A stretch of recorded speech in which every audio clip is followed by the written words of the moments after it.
The Raiders have their new head coach in Pete Carroll, but they still need to find their next quarterback. We discuss the fantasy impact of other coaching hires around the NFL on today's episode of Locked On Fantasy Football.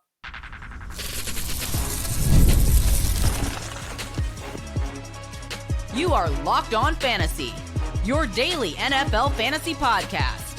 Part of the Locked On Podcast Network, your team every day. Welcome into the Locked On Fantasy Football Podcast. I'm one of your co-hosts, Michelle Magdziuk, and when I'm not doing this, I'm a researcher and fantasy analyst with NFL Network. And I'm your other co-host, Vinnie Iyer. I'm not doing this. I'm writing about NFL fantasy and betting for sportingnews.com. Today's episode is brought to you by FanDuel. Super Bowl 59 is here, and there's no better way to make every play more exciting than with FanDuel Sportsbook. New customers can bet $5, and if you win, you'll score $200 in bonus bets. Download the app or head to FanDuel.com to get started. All right, we have two more head coaching hires. I think we're just waiting on the Saints now to officially with the last head coaching spot. We have some offensive coordinators positions being filled, including the Lions one, which we've been waiting for. So we'll talk about, that hire and how that will impact the Lions offense. And then also we had an interesting comment from Art Rooney, the Steelers owner, this week. So we're going to get to the head coaching hires, the OC changes, and that interesting statement about quarterbacks with Pittsburgh here on today's episode. Let's start with Pete Carroll. He's with the Raiders. I mean, they decided to hire the oldest head coach in NFL history, and he wants Tom Brady to help him figure out the quarterback position, which I think that's fair. Where do they go for quarterback here, though? And who's going to be a good fit for OC? Because they don't have that figured out. And Carroll is a defensive-minded coach who's going to be 73 years old once the season starts. Yeah, it's a very interesting division now. You have Andy Reid, you have the Pete Carroll, Jim Harbaugh rivalry rekindled from Stanford, USC / Seahawks 49ers. So that's there. Then Sean Payton, Pete Carroll, and Reid and Payton are guys that have won Super Bowls before Harbaugh has been to one, on the brink of winning one. So these are some special coaches. You have a interesting choice here, right? Going older instead of following the trend in the league and going younger. Now, that means they probably have to go young with their offensive mind here to lead this coordinating job, right? And you look at past candidates that he's had. I mean, Shane Waldron, we don't expect a reunion there. That didn't work out all that great the first time. Brian Schottenheimer is not going to be the guy. He's the coach in Dallas now. So it's kind of interesting. They got hired at the same time. They worked together in Seattle. So I don't know what they're going to do at quarterback. Look, Shedeur Sanders is explained. Clearly him and Dion want to vet all the teams instead of the other way around, looking at the Titans and Giants and Browns. And you would think the Raiders would be on their list as well. So that would be an option. Then they have to decide, is Cam Ward up to that level out of Miami through Incarnate Ward and some other places? Is he the guy with a dual threat? Is he going to be the next Jaden Daniels type dual threat? Or do you look at Jalen Milroe? Is he ready for the NFL? Do you look at Quinn Ewers as a quarterback that Tom Brady would feel comfortable with? So there's a lot of options for Raiders. I don't think the option is getting another Jimmy Garoppolo or Gardner Minshew type. That's not on the table. I don't think sticking with Aiden O'Connell is the way to go. So what do we have going in this direction toward? It's Russell Wilson. I don't know if I like this. I don't think I do. I think the Raiders need to get some more weapons first. So it'll be interesting. They've been tied to Tedero McMillan in the first round, replaced Devontae Adams. So to me, I need to see what the system is. I need to see what weapons they have. Look, Brock Bowers is fine. He's a great start. We'll see about Jacoby Myers, seeing if he's a key target. So that's decent. They got to get a running back who can catch the ball and be effective. They got to get their offensive line a little bit upgraded, skill position, play calling. They need a lot here before I'm going to trust the Raiders again, at least from quarterback and in the passing game, as a team I want to target beyond Bowers. Yeah, it's going to be hard for them to figure out this quarterback because they're either probably going to have to trade up. They have the number 6 overall pick, but if they want Cam Ward or Shedeur Sanders, we know how fast that quarterbacks fly off the board. So they're likely going to have to move up. Now, maybe that's what they decide to do. You would think the Raiders would be in a rebuilding stage, but they also hired Pete Carroll, who's 73 years old. Did they really hire him to rebuild? I mean, by the time they rebuild, He's going to be high 70s, right? So it'll be interesting to see who they bring as OC. They have two emerging candidates right now. Bo Hardigree, the Titans quarterback coach, which he didn't do great with Will Levis or any of the others. So that's an interesting choice. Or Broncos senior personnel executive David Shaw, who I do not know much about, but we'll see which way they go there. But they have to add weapons for whatever quarterback they get as well. And I mean, Pete Carroll loved running the ball in Seattle, right? Who's going to be the running back with the Raiders? Because I don't think it's Zamir White. It's not going to be Alexander Madison. He's a free agent anyway. So they're also going to have to find a running back, their next running back. And the free agency pool is pretty gross as well. Speaking of a team that needs to find a new running back, it's the Cowboys with their new head coach, Brian Schottenheimer, officially their next head coach. He's been their offensive coordinator over the last couple of years. Now, the offense was amazing in 2023, number one in the league. Dak Prescott, CeeDee Lamb were both fantastic. 2024, it was not good, but Dak was hurt for half of it. But even before he got injured, it wasn't great, right? The running game was terrible. How do you feel about this Brian Schottenheimer hire? I don't love it. I mean, his resume is not great when you look back and everything he's kind of touched throughout his NFL career. Yeah, I mean, the name is there. I mean, his late father was a legendary coach and won a lot of games. So that maybe had some familiarity with Jerry Jones. As much as we think is Jerry Jones the radical, maverick, risk taker, aggressive, he's somewhat conservative of late with his coaching hires, right? I mean, Jason Garrett was an in-house guy. He basically was the offensive coordinator for Wade Phillips. He knew Wade Phillips well from the days in Houston and all that. So he's been pretty close to just going with some cronies. And Mike McCarthy was a shot. Okay, here's a guy that's won a Super Bowl. He did clean things up a bit. But the interesting thing is McCarthy was the play caller. So now Schottenheimer, will he kind of spread out that duty? Who's he going to look for to help? And I think what you expect from him, and I kind of look at Schottenheimer as the days where we had, speaking of Russ Wilson, kind of that let Russ cook days where they were trying to run the ball and then throw it deeper and get it downfield. So I think that'll be good for Dak Prescott. But again, this young offensive line has to come together. Maybe they need an addition if there's some more reshuffling up front there for them. And then you look at, are they going to get Ashton Genty or a feature back that they can trust here so they can go back to running the ball? Because keep in mind with Schottenheimer and McCarthy, they had a pretty good year post Ezekiel Elliott in his prime, so to speak, with Tony Pollard, right? That was a pretty good year just a couple of years ago, but they just kind of lost it. I think the line changes kind of hurt, going from Tyron Smith to Tyler Guyton, I should say, and making some changes and mixing up where Tyler Smith was, right? So they had to make some changes up front. They need some stability there. I think they could use another weapon. I think for right now, Jake Ferguson, CeeDee Lamb are the guys that they're going to trust, but they can't just go in with Jalen Tolbert and Brandon Cooks in this mix. So they have a long to-do list, Michelle, beyond getting a running back to feel comfortable. And number one is just getting Dak Prescott healthy on the shelf. I'll say the one positive thing, at least Prescott knows him, right? There's not going to be an adjustment period. There's some familiarity. And that sometimes can be good where there's no true install and all that stuff going on.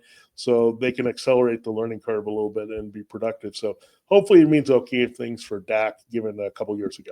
Yeah, it's not going to inspire us to push Dak Prescott up our boards too much for fantasy. We'll see if they get him a true wide receiver too, right? Because it's been just CeeDee Lamb for a while now. They need to get him that true wide receiver too. We'll see what they add to the running back. I mean, pretty much everyone that's doing an NFL mock draft is going with Ashton Genty to the Cowboys. It just makes too much sense. But we'll see what they add. The Schottenheimer edition, it really feels like one that they had to hire just because no other coaches wanted to work for Jerry Jones. That's not ideal. It doesn't feel like Schottenheimer is going to bring too much creativity to this offense either, which in today's NFL, you need some creativity, some, innovation. It's not a hire that I'm looking forward to. That's all I'll say. And I feel bad for Dak, but CeeDee Lamb's still going to be a high draft pick. He's going to be fine.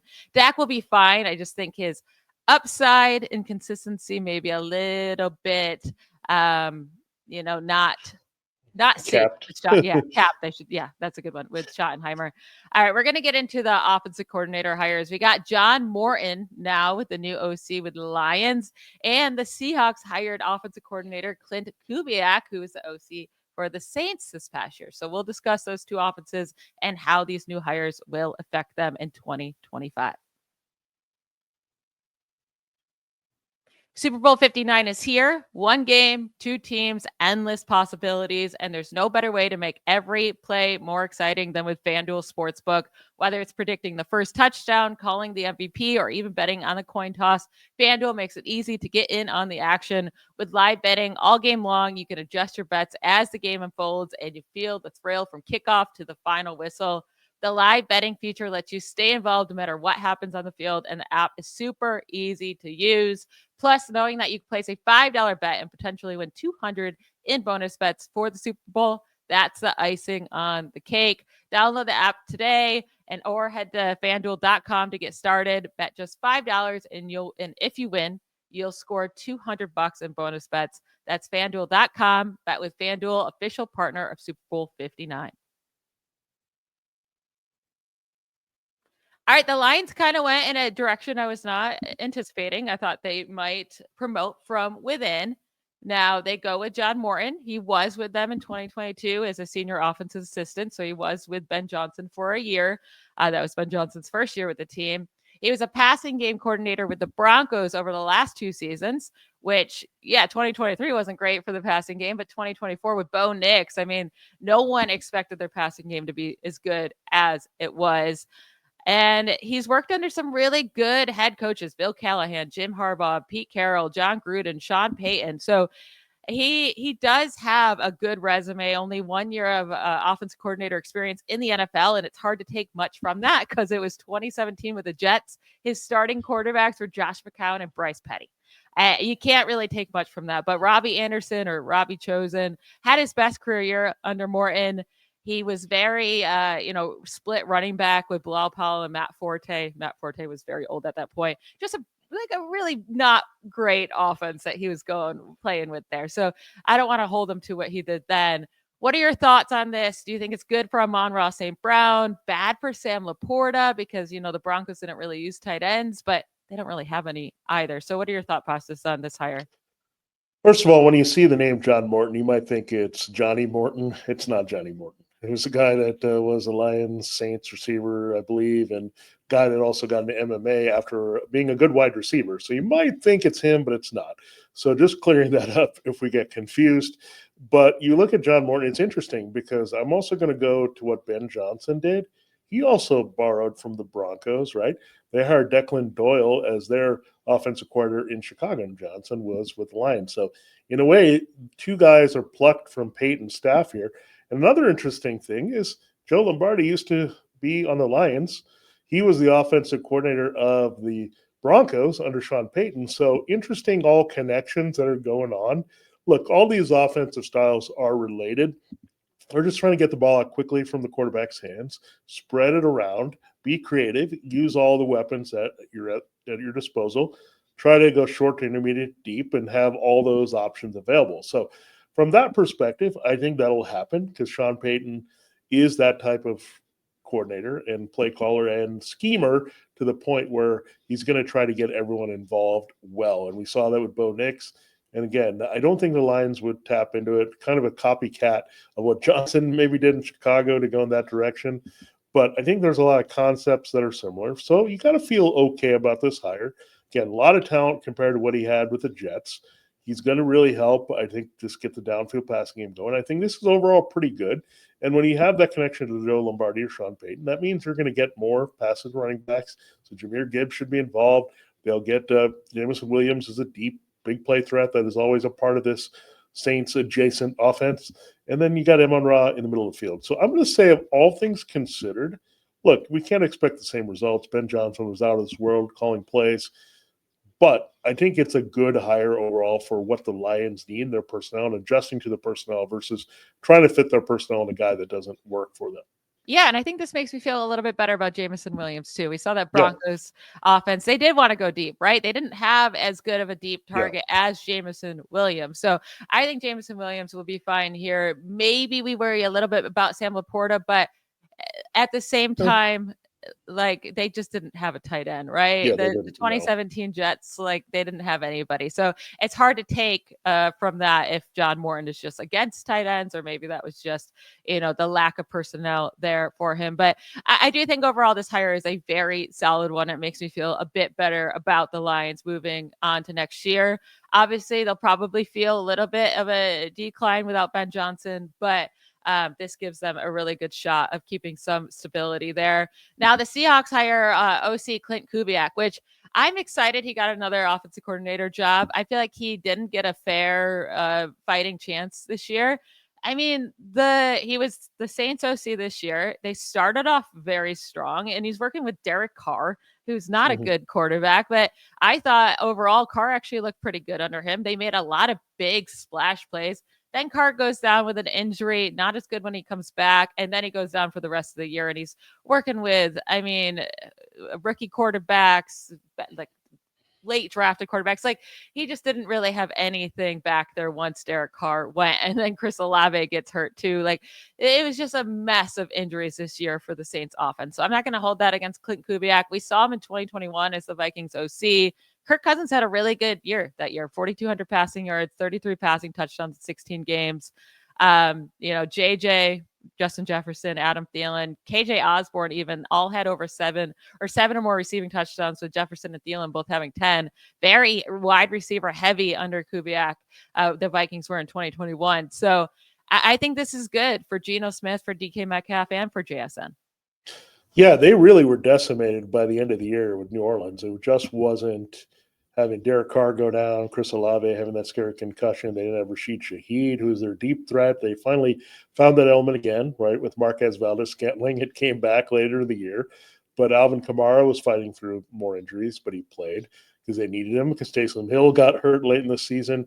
It was just terrible. And the offensive line also was not immune to big injuries. So when you look at that, Kubiak gets a little bit of a do-over. If we're going to look at what he did well when he had things available for him.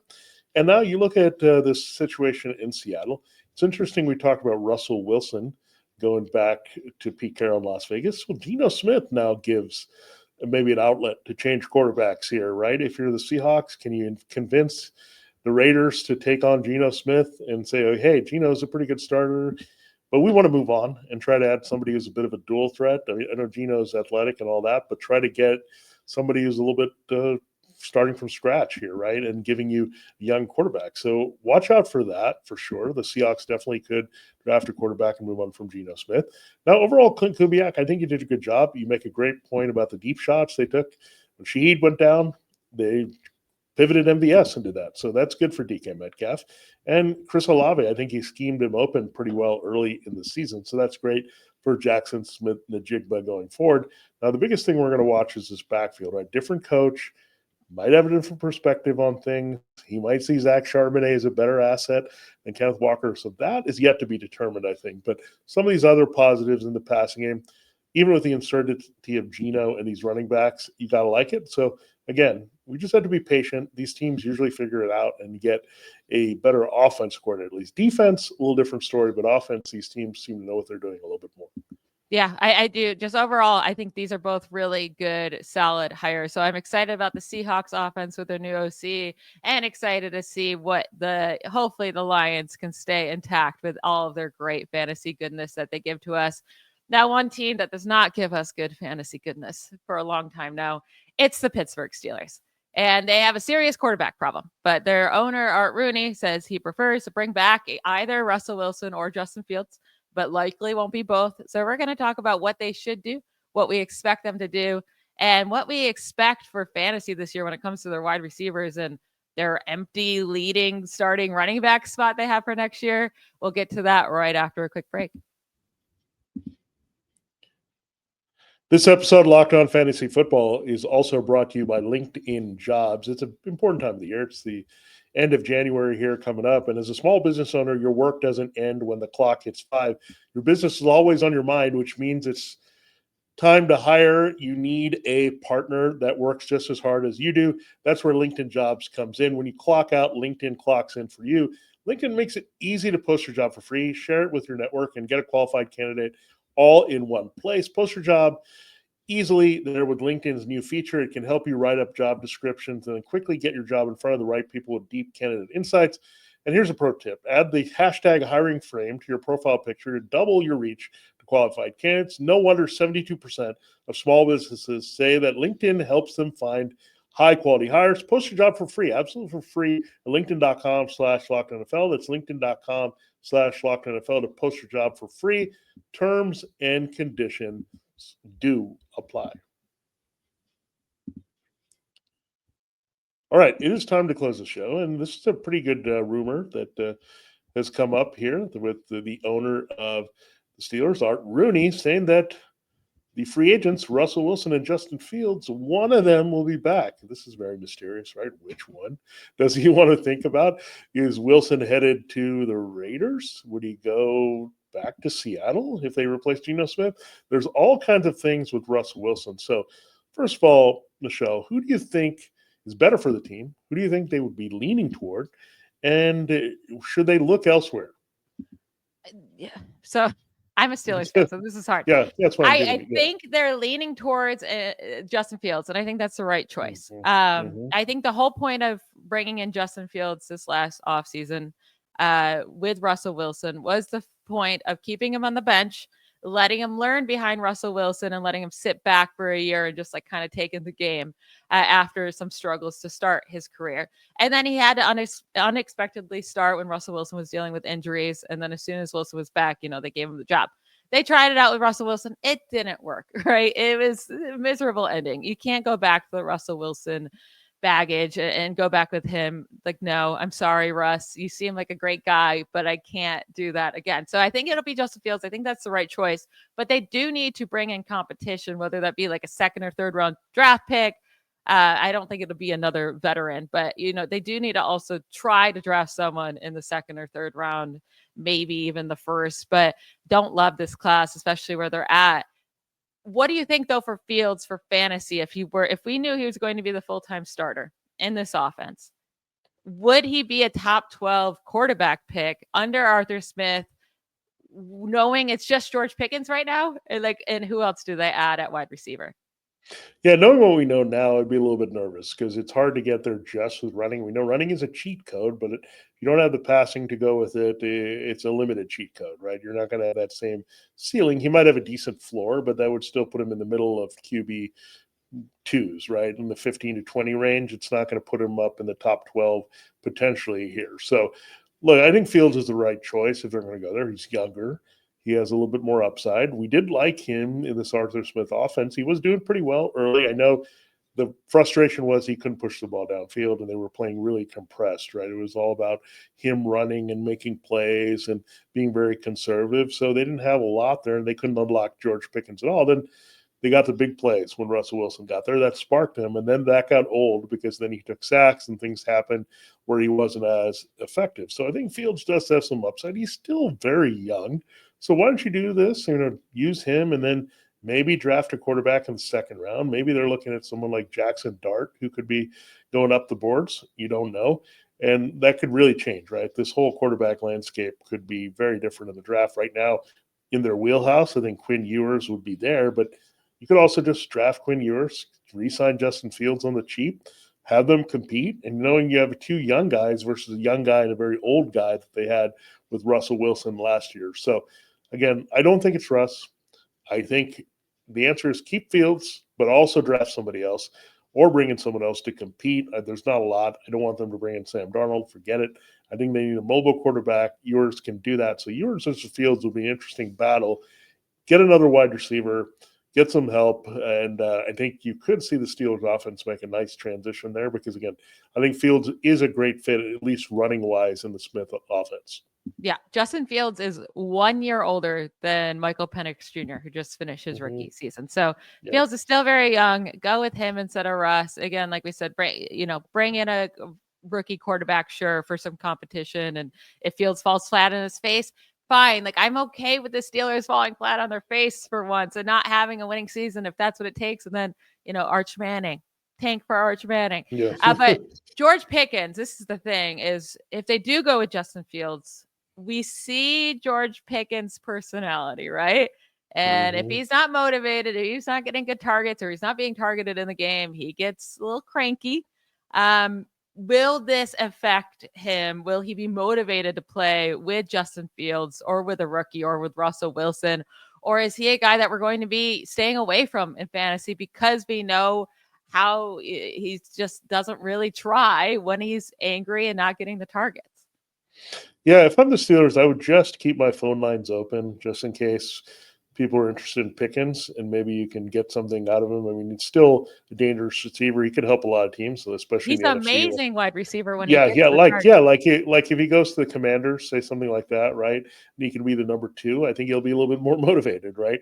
Just because, okay, I'll have a big arm quarterback. Look, he has some value outside, so they need to at least explore that possibility. I'm not saying give it away for a 3rd round pick or something. Try to get a 2nd rounder for him. Try to get someone you can upgrade your receiving core with. Do they go after a T. Higgins to get a more consistent? That's not their nature, right, to be so aggressive in free agency. They're more calculated. So there's a lot of things for them to explore. They can also look, whether it's a Matthew Golden, someone like that. If they don't go the route with Ewers from Texas, they could look at one of his receivers. They could look at a lot of different options there to help their offense, maybe even Genty if he falls to them and they don't sign Najee Harris. So there's a lot of things the Steelers have on their to-do list. You get 10-7 back-to-back seasons, but your offense left a lot on the table. Your defense is probably still okay and good enough to win a championship. So I think a lot of changes are in store in Pittsburgh. I just think maybe Justin Fields is the change they should not make in 2025. Yeah, I'm with you there. I think that's who they keep. And their starting running back, I think, is a huge question mark for 2025. Like, Najee Harris is a free agent, and he's the best free agent out there, unfortunately, and he's not very good. I mean, the other options are 30-year-old Aaron Jones, Javonte Williams, who has been bad, J.K. Dobbins with all of his injuries. I mean, A.J. Dillon, Nick Chubb, that's the list, really. So I think they're also going to have to use a draft pick on a running back, and they have so many holes. It'll be interesting to see where they go, but there's not always a lot of just huge openings at the running back position for rookies. And right now, the Cowboys and the Steelers, I mean, those are massive openings. And that's just off the top of my head. That is it for today's episode. I want to thank you all for making Locked On Fantasy Football your first listen every day. We will be back tomorrow talking more fantasy goodness. Talk to you then. Bye, y'all.